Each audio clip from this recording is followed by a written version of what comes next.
Right, well, good afternoon everybody. And an awful lot's happened in the world since I last made a video around 5-6 weeks ago. In particular, the war against Iran imposed by the US and Israel.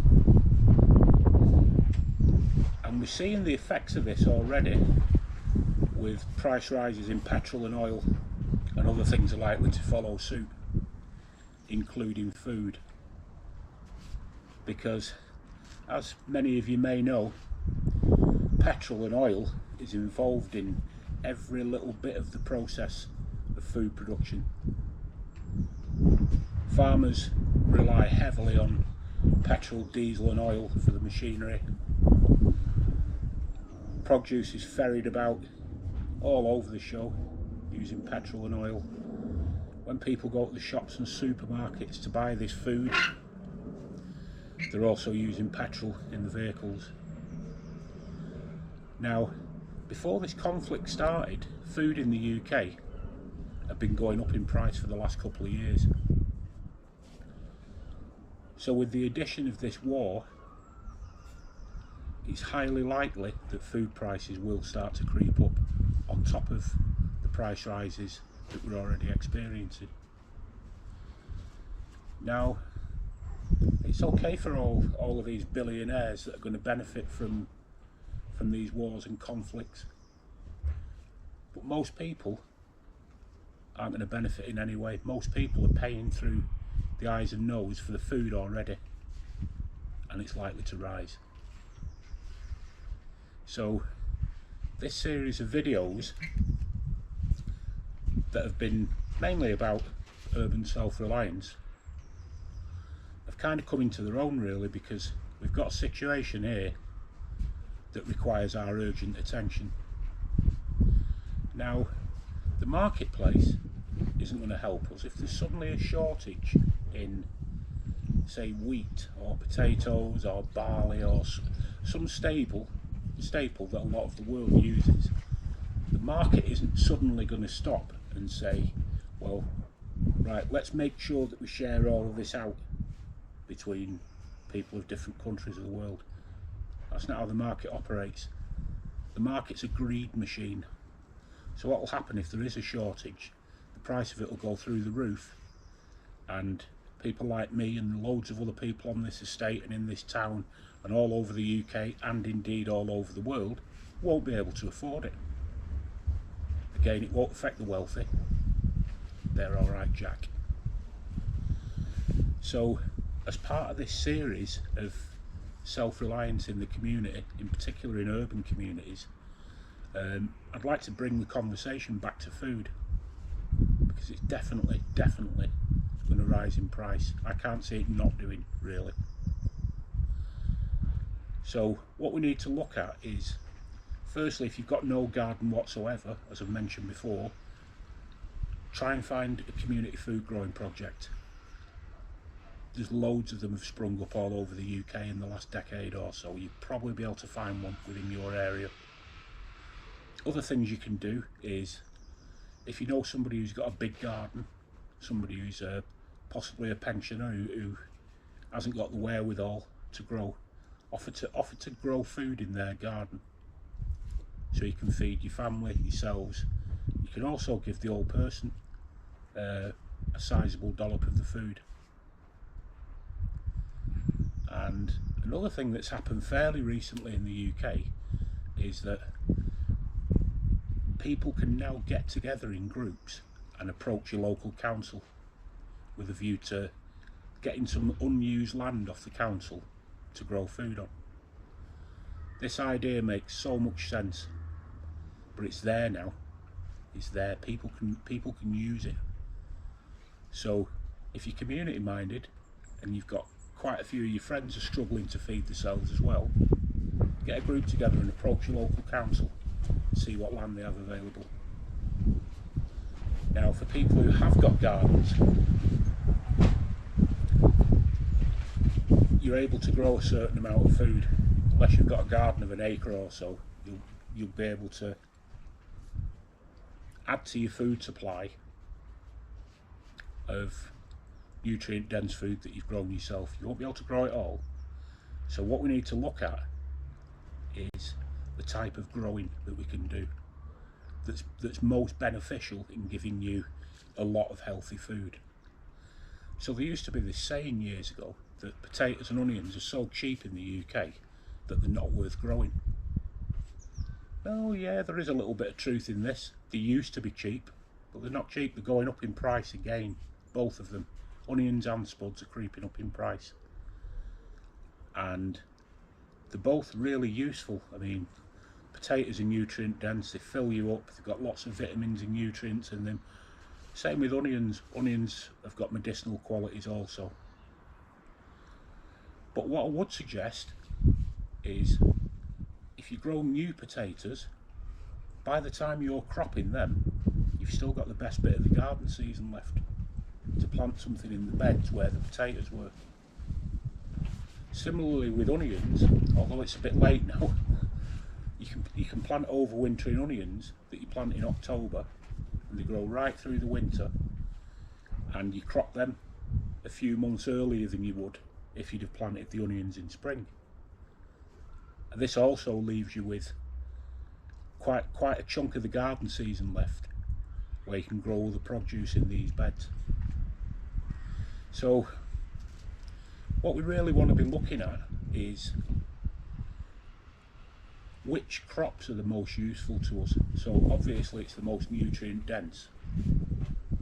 Now we're looking here at green crops. 4 or 5 different varieties of kale, absolutely packed with antioxidants, iron, vitamins, nutrients, and they grow through winter. So you've got a valuable source of green vegetables throughout the winter. Broccoli, cabbage.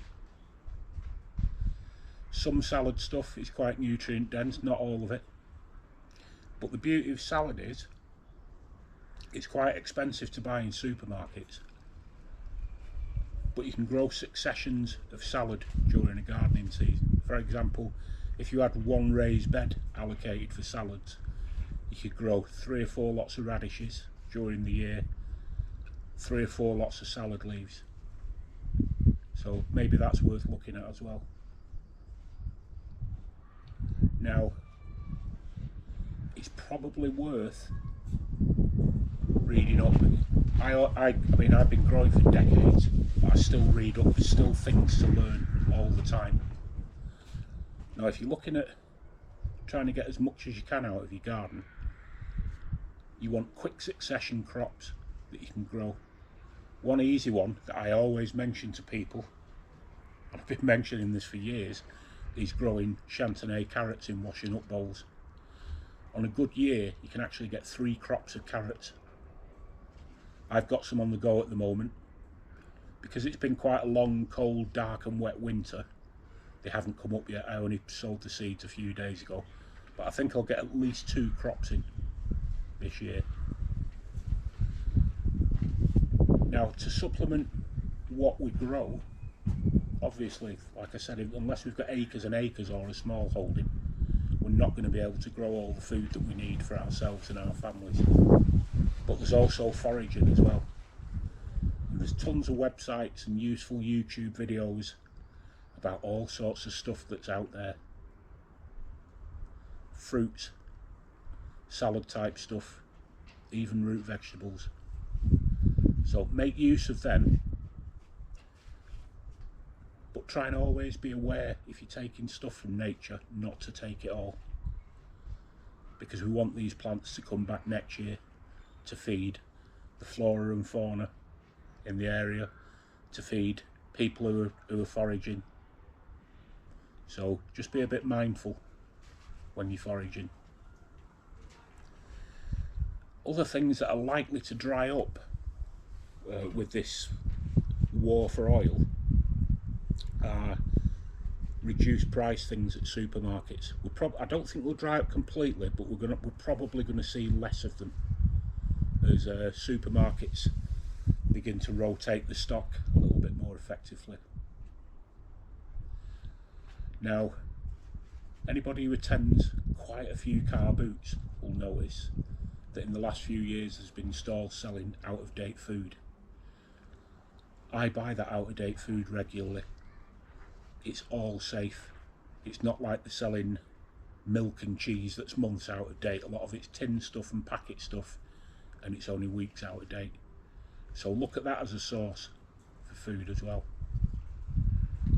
We're going to have to be creative with this, because if we do this right, we probably won't have to go hungry.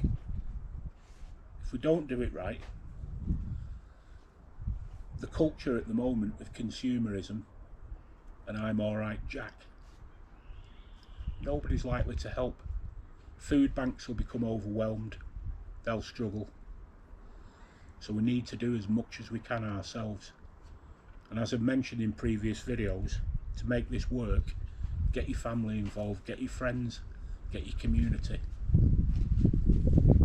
As naive as it sounds, imagine for a minute that you've got a council estate of say 150, 200 houses, and they're all growing food and they're all sharing food. That's a powerful thing, but it's also within the realms of possibility to do this. And there hasn't been a greater time, I believe, apart from the Second World War, where we responded well with the Dig for Victory campaign.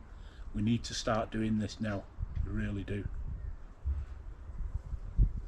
It's a tragic war that's going on in Iran. I'm not going to go into the nitty gritty of it, it's not for me to do. It's unjust and it's tragic. Lots of people are going to die.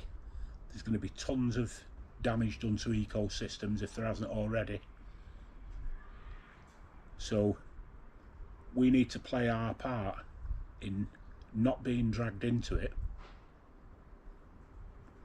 whilst at the same time trying to feed ourselves and not being at the mercy of the market. And all these markets are all tied together. They all help one another. They don't help people, they help one another. And I remember years ago, about 2014 to 2019, we helped families in different bits of Bolton to grow food. And given that there was austerity at the time, some people did warm to it, but not everybody did. And the reason why they didn't is because of this consumer and this service culture. If you're hungry, you can just tap on your phone and have something delivered. So up until a few years ago, some of these takeaways that people were having delivered were really cheap. The food was quite cheap, and this was one of the reasons why our food growing efforts, it only worked with some families, not with all. Now, we're going to be embarking on the same thing again this year. We're going to be giving loads of edible plants away at our project, and we're going to be looking at setting a few stalls up in town where we're giving plants away. But I can't stress to people how the market isn't going to help you. Politicians aren't going to help you. We need to do this ourselves, and it's doable. It really is. So thanks for listening. Look after each other and see you soon. Bye for now.